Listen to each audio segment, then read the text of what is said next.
Hey guys, welcome back to the Chatbox where we discuss everything beauty, health, and wellness. I am your host, Tiffany, and I have the amazing and beautiful Muneera Page with me today.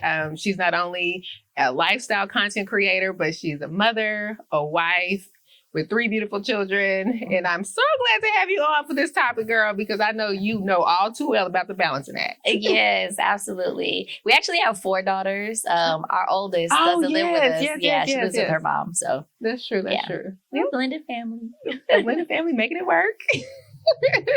All right. So can you tell the people a little bit about yourself and how you got started into the lifestyle content creating? Oh, Lord. Mm-hmm. So I initially didn't expect to be a content creator. I kind of just fell into it naturally before I got pregnant. Well, before I got married and pregnant and had all them kids that I have, I was working in the oil and gas industry as an electrical engineer. And being in the oil and gas industry, I had no responsibilities, but I had a really great career. Mm-hmm. I was making a lot of money, so I was traveling a lot. And that's initially how people started following me, because I was that rich auntie all type in of Dubai. Lifestyle. Yeah, just traveling all over the place.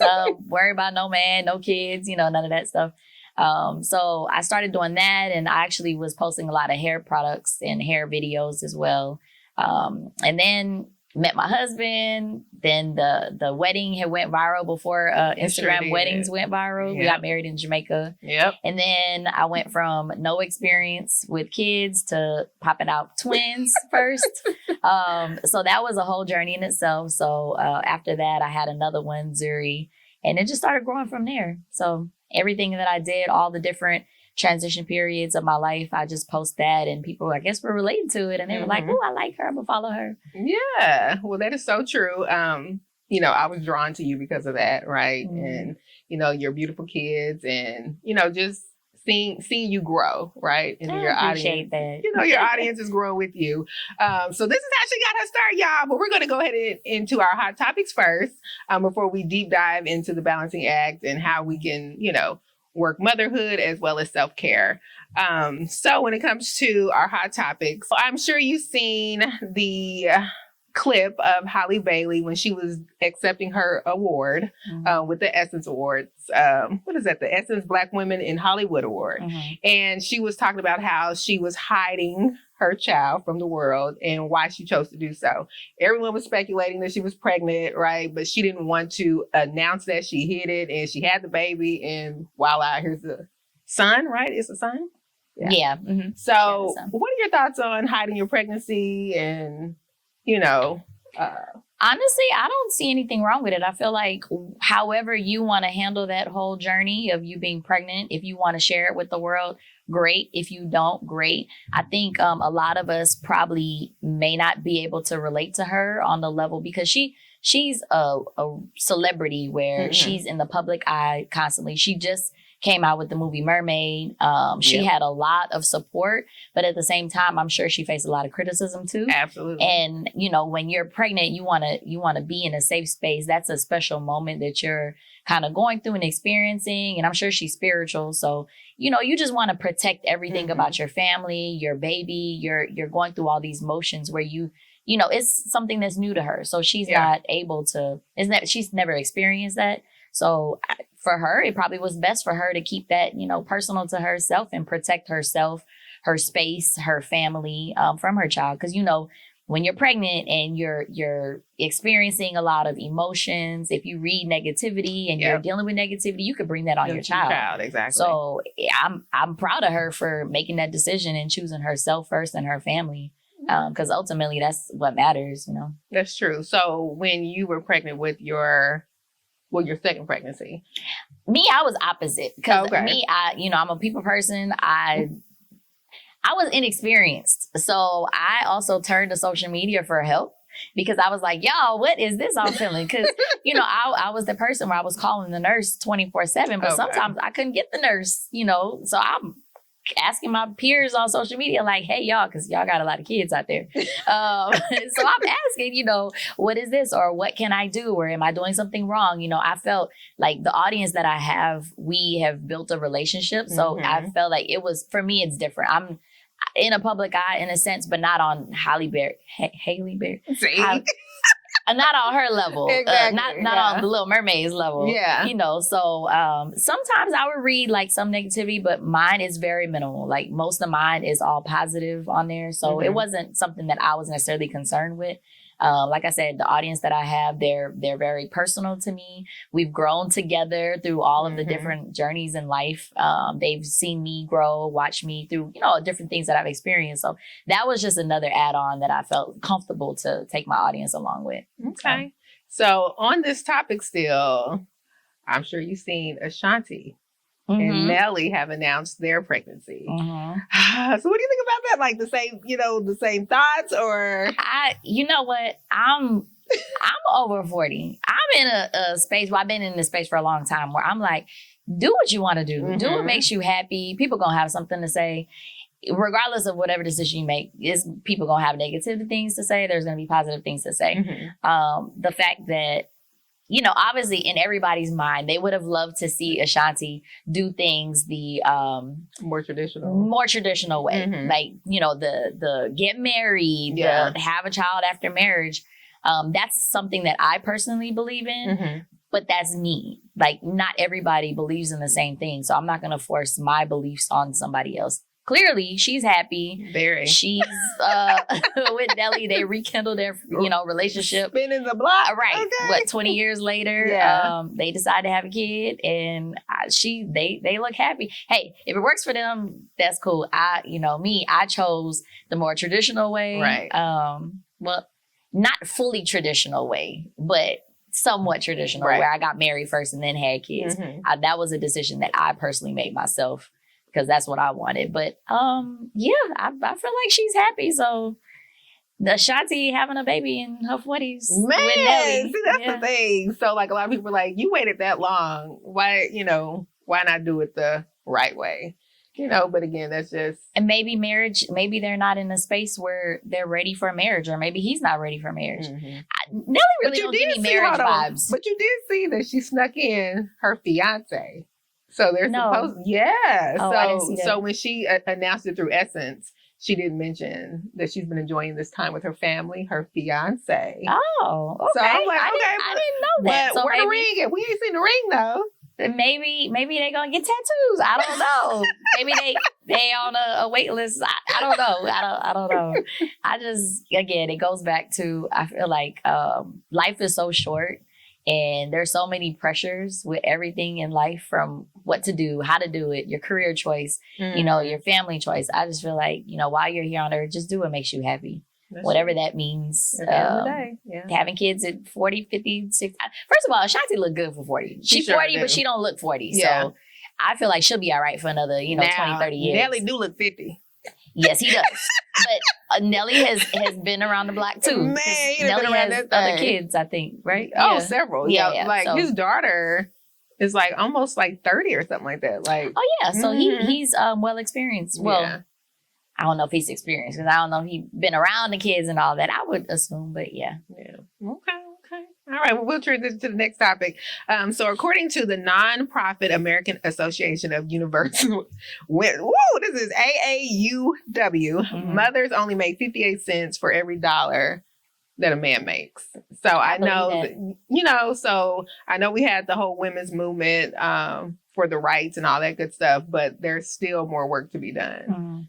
So what are your thoughts on men still making more money than women, especially parents? So like a father, he's still making more money than a mother. Yeah, I feel like it's very unfortunate, but realistically, it's where we live in. We live here in America, where women's rights are not where they should be. I'm not sure how long it's going to take to get to where. I watched one of the interviews, and they said like Latinas were going to start receiving equal pay in 2021, 70 something, and I'm like, so we all probably won't be living by then, right? It's 2024, right? Like I said previously, before content. Well, also while I was doing content, I was in oil and gas. And I'm an electrical engineer by degree. Go ahead, and girl. I did that for 20 years.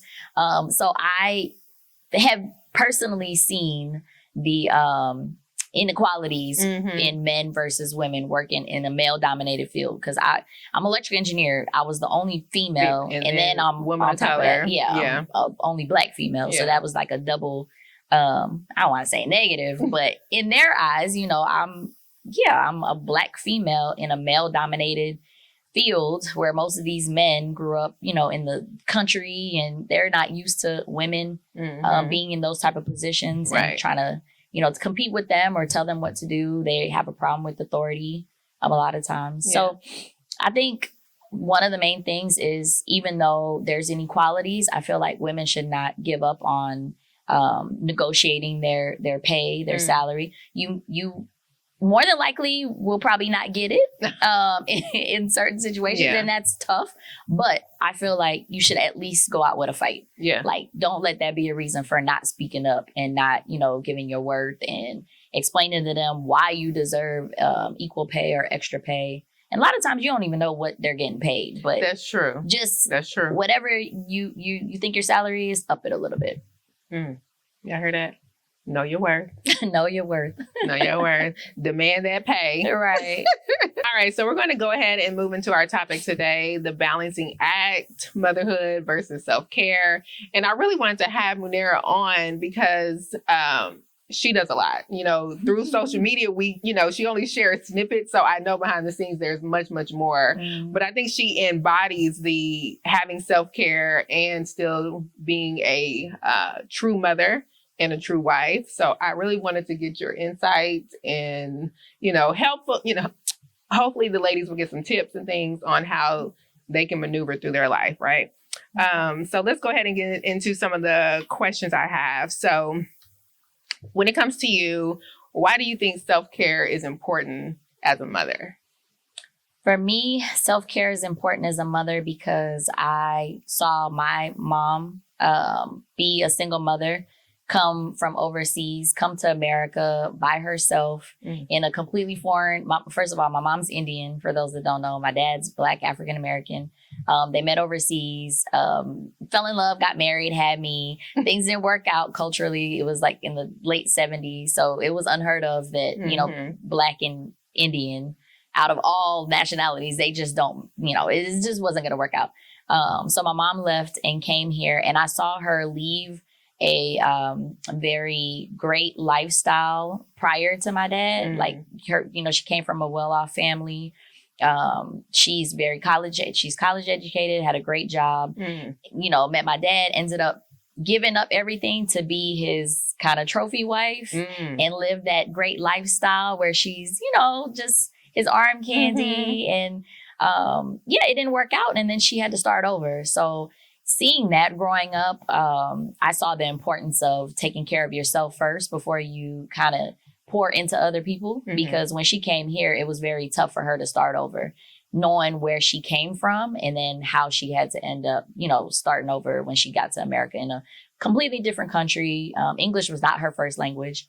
So it was tough. So I early on had a mentality that one, I wasn't gonna let any man run my life. Right. Hence why I went to engineer, because I'm like, I need a job that's gonna make money right away. Yeah. That's all I cared about, was just making money. I had no other.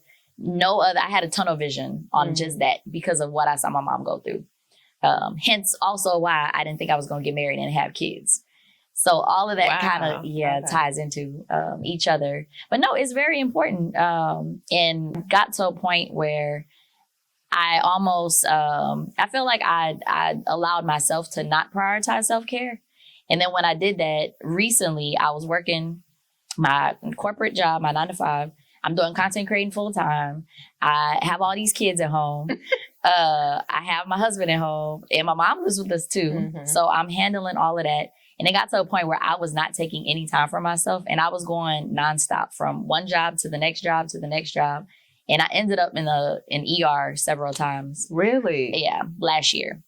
High blood pressure. Oh, wow. Passing out, not eating on time because I'm constantly on the go. And I love food. So I'm not trying to say like I was starving myself. No, it wasn't that. I was just always on the go. Yeah. That I just, you know, didn't really give myself time to eat.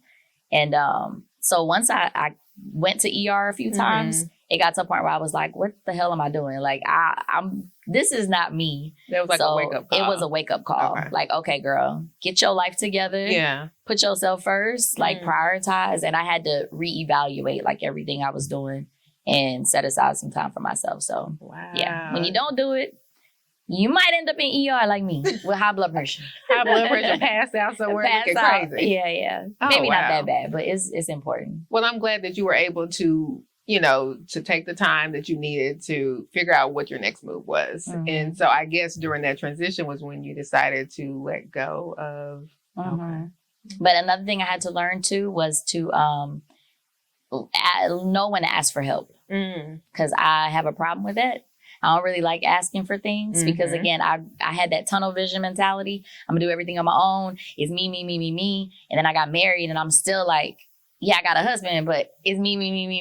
Like, I don't want to ask you for nothing. I want to still, have my own money, have my own, I just wanted to do most of the things on my own. And I had to kind of humble myself and learn, like, okay, girl, you have people that are in your corner. You have people that you can have your rely mom. on. Yeah. So it's okay. It's not going to make you less of a person or less of a woman for you to say, hey, I need some help.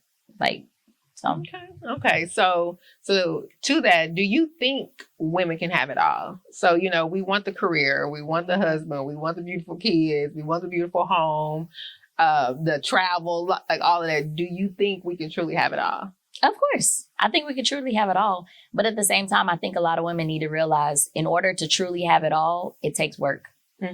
Unless you just marry a rich billionaire husband, which that's a very small percentage of people. And then even then, a lot of times the women that do that, they're lacking in some areas. Maybe their husbands aren't around because they're out making money, or they got multiple wives. So it's like, what kind of situation are you a concubine? Yeah. So not knocking nobody that lives that life. I'm just saying, like, you may be lacking in some other areas, but absolutely, but it's going to take a lot of work. So I feel like I do have it all. I feel like I have the family.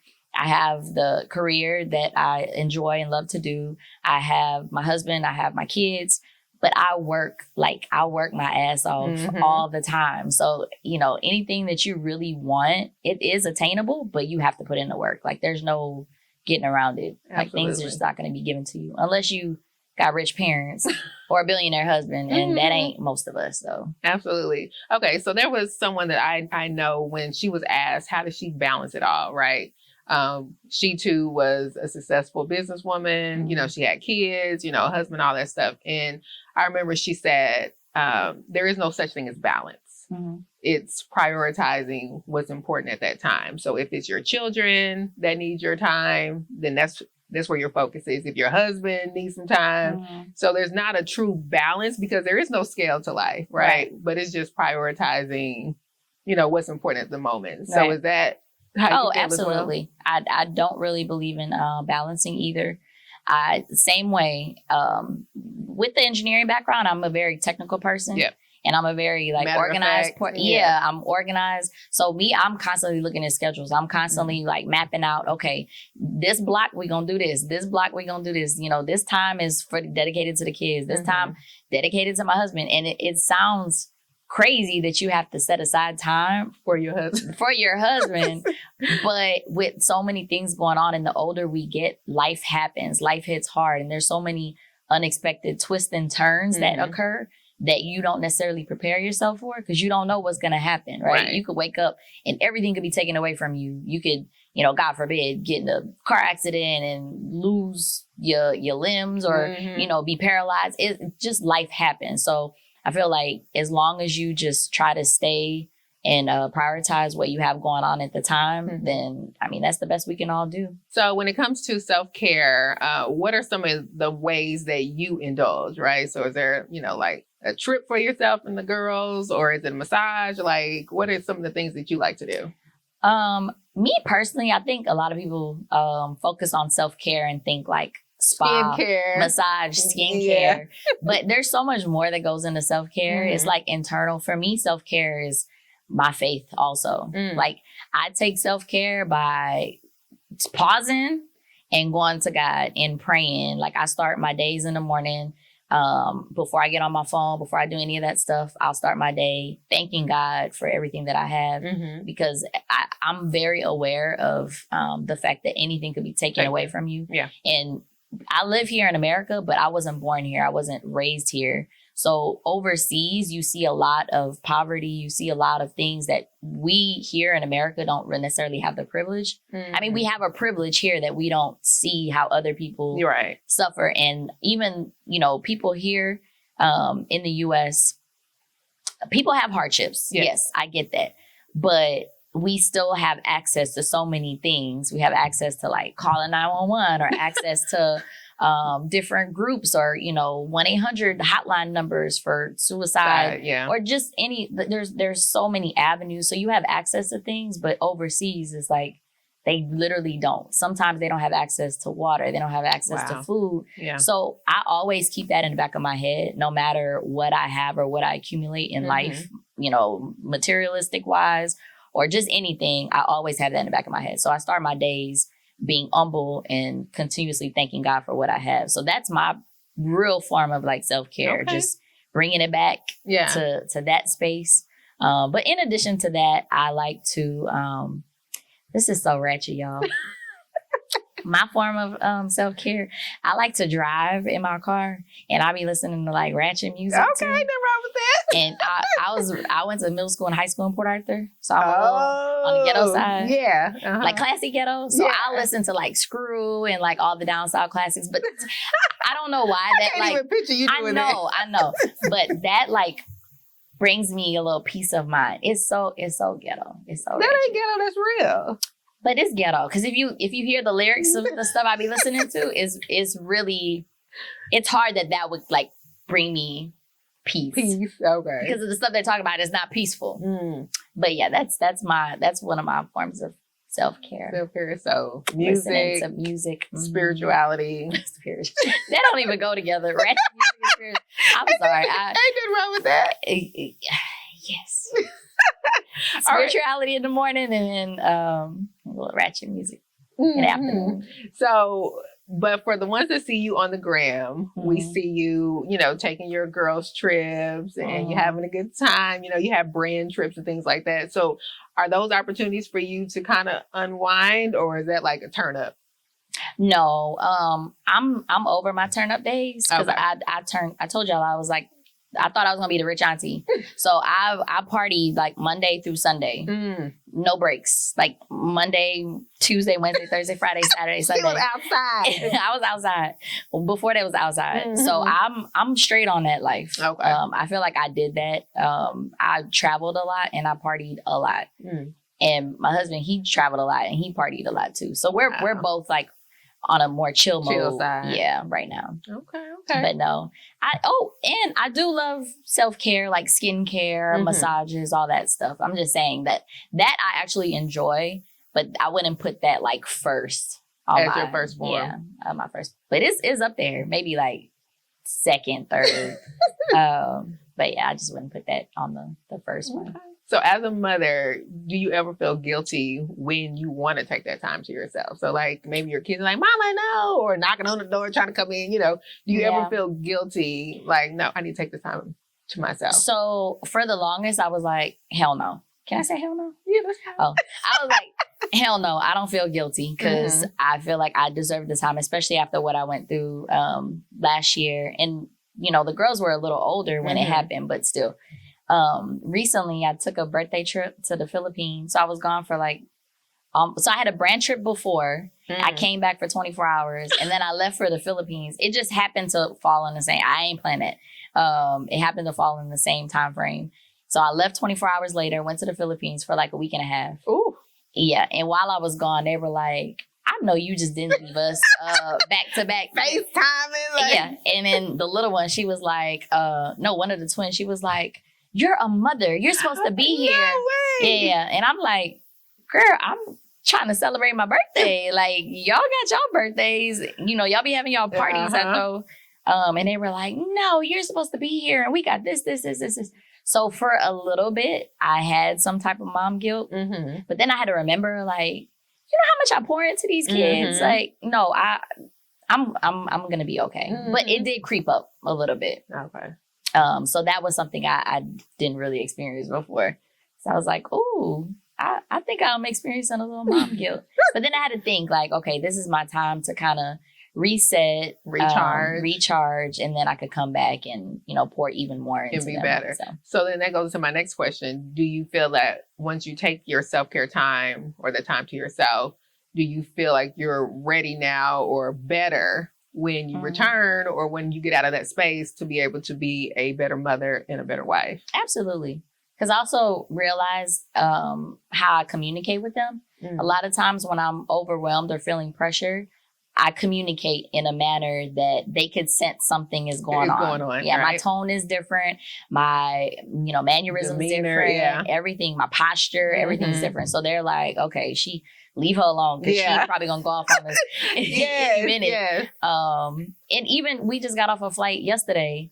And even if you think about the airplane, the flight attendant always says, when they get up and they do their little 5-minute spill about the safety protocol and all that, they always tell you to put, if the oxygen mask come down, they tell you to put it on first before you help somebody else. Like there's a reason for that. So I, kind of tie that same thing in. Like you always have to kind of just make sure you're good first so that you can pour into others that you love. Okay.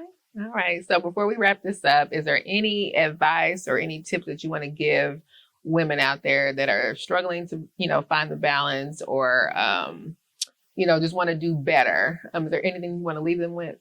Yeah. I feel like we've all been in the same place. And I honestly feel like there's so much pressure on social media to reach like perfection or some type of level of perfection.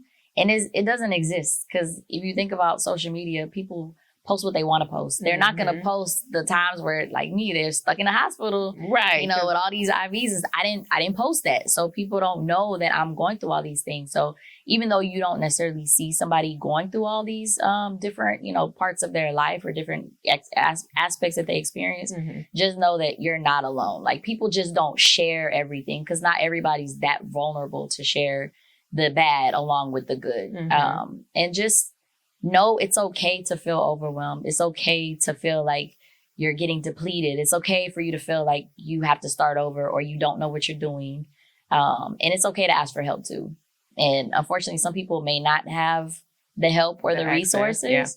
But even if you could find some type of avenue, whether it's your church home, maybe establishing, building a church home, or friends that you have that, of course, you got to trust. That's a whole nother ball game. But, there's different ways that you could kind of work around that. Even, some centers, they'll have like a mommy's day out where you can pay $20, $30 for your kids to stay there. And of course, do your research. I'm not saying drop off your kids anywhere. Don't be reckless. Just there's a lot of different avenues that you can access in order to help you develop like your self-care if you are the type of person that doesn't really have the help like that. Okay. Well, thank you. No, thank you. I appreciate it. All right. So now this is the segment of our episode where we are game time. It's going to be game time. And this is going to be Self-Care Family Feud edition. So I'm going to be Steve Harvey. I'm excited. And we surveyed 100 people. And so we're trying to get 100 points. Okay. So we'll see. I'm ready. All right. You ready? I think so. Okay. All right. So the first question is, name one self-care habit most women do daily. Skincare? Yeah. Skincare? Yeah, it was moisturized body lotion. So that's falls into skincare. All right. So she got 20 points. No, 30 points. All right. So what is the top way that most women practice self-care? The top way? Ooh. It goes in line with something you mentioned earlier. That Spa. Okay. All right. I knew it. Y'all got to pray too. Spa's good. All right. So that's 60 points total. All right. What's one self-care activity you wish more mothers would prioritize? Oh, that I wish more mothers would prioritize? Mommy makeovers. Oh. That ain't one of those, huh? No, it's not. Okay, can I try again? Did they say spa again? No, but you just did this. Like, travel, trips, vacations. Yep. Taking vacations without the family. All right, so that's 10 points. So that's 70. Steve Harvey will not let me try it again. Well, when they bring the second family around, the second family member. Right. All right. Just remixing the game a little bit. I'm trying to get that 100 points. Okay. What's the top self-care activity for women when they have only 5 minutes to spare? Ooh. 5 minutes? Mm-hmm. You got 5 minutes. What you gonna do in that 5 minutes to unwind or to relax? Meditate? Yep. Alone time, quiet time. Okay. All right. So that's 100 points right there. All right. So we'll do the last one. What's one self-care tip most women wish they had known earlier in their motherhood journey?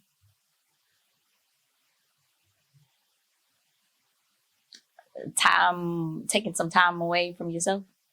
For yourself. Yep. Like me time, alone time. That was number one. All right. Yay! So you almost got them all. What's the prize? We get a car. You get a car. Oh, you get a car. All right. So I want to thank Muneera for coming through. Thank you. I appreciate it. Can you let the people know where they can find you? Of course. So my handles across all channels is Muneera Page, Muneera and Page. Not Ant. Muneerapage. And I also have a blog, MuneeraPage.com as well. Okay, yeah. All right. So we want to thank you again for joining us and sharing a little bit about your life and some insight there. And hopefully you ladies will learn some tips and things on how to prioritize yourself so that you can recharge and reset, so that you can be a better mother, a better wife, a better friend, just a better person. A better person. There we go. All right. So I appreciate it. Yes. So thanks again, and thank you all for watching. Make sure you subscribe to the channel, share and like this video, and until the next one, you take care. Bye. Bye.